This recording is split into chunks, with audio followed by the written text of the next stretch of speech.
किरातार्जुनीयम के प्रथम सर्ग का 39वां श्लोक आज हम पढ़ रहे हैं। और श्लोक है पुरोपनीतम नृप रामणीयकम द्विजातिशेषेण यदेत दंधसा तदद्यते वन्यफलाशिनः परम परैति कार्श्यम यशसा समम वपुः। इसका अन्वय है, हे नृप, यत् एतत् ते वपुः पुरा द्विजातिशेषेण अंधसा रामणीयकम उपनीतम अद्य वन्यफलाशिनः ते तद वपुः यशसा समम परम कार्श्यम परैति।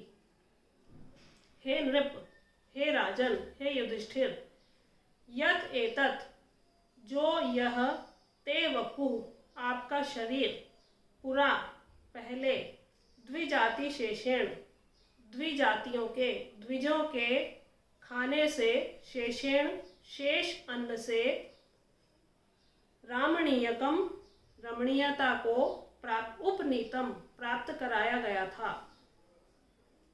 अद्य आज, वन्य फलाशिनः वन के या जंगल के फलों को खाने से, ते तद वपुः आपका यह शरीर, यशसा समम यश के साथ साथ, कार्श्यम उपैति कृशता को भी प्राप्त हो रहा है। यशसा समम परम यश के साथ साथ बहुत अधिक कृशता को भी, क्षीणता को भी प्राप्त हो रहा है। तो युधिष्ठिर और अन्य पांडवों की पूर्व की और वर्तमान दशा के बारे में हमने पिछले श्लोकों में पढ़ लिया है और उसी पर पुनः कटाक्ष करते हुए द्रौपदी अब युधिष्ठिर की कृश काया की ओर ध्यान दिलाते हुए या उसे इंगित करते हुए कह रही है कि आपका शरीर ब्राह्मणों के भोजन हो जाने के पश्चात, ये पूर्व की दशा है कि भोजन हो जाने के पश्चात उनसे जो बचा हुआ अन्न होता था उसका आप सेवन करते थे और उससे आपका शरीर सुंदरता को प्राप्त किए हुए था।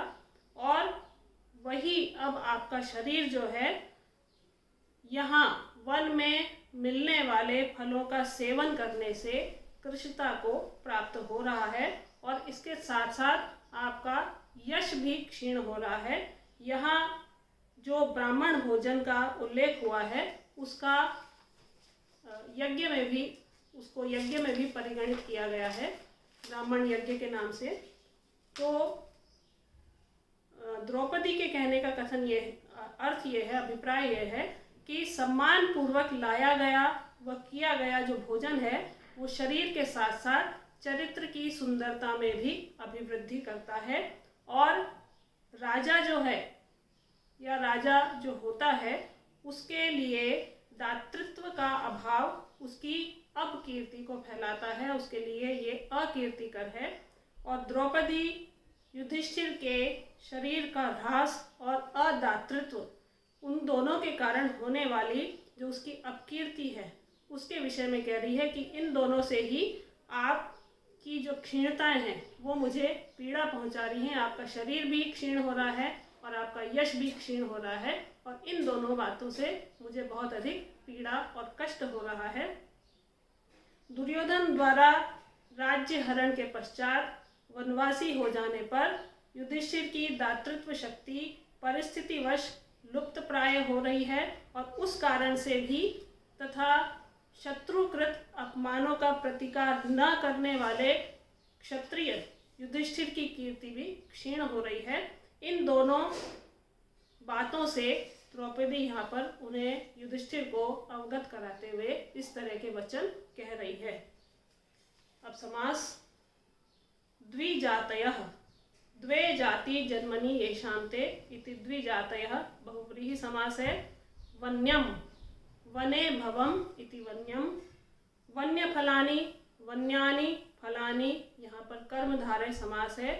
कार्श्यम कृशस्य भावः इति कार्श्यम, और एक ही क्रिया से दो बातें कहना ये सहोक्ति अलंकार का लक्षण है, इसलिए यहाँ पर सहोक्ति अलंकार है।